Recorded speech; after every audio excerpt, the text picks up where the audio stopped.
বিসমিল্লাহির রহমানির রহিম। আমি কবি মাজহারুল ইসলাম সুজন। দেশ বিদেশের বন্ধুবান্ধব সকল শুভাকাঙ্ক্ষী ভাই ও বন্ধুরা, আসসালামু আলাইকুম। সবাই সুখে শান্তিতে থাকুন এবং ভালো থাকুন, সুস্থ থাকুন।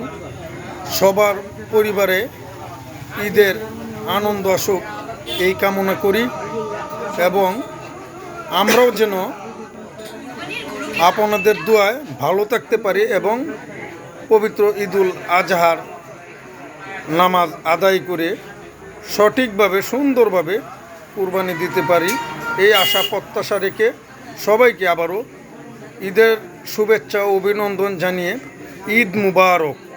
ধন্যবাদ সবাইকে।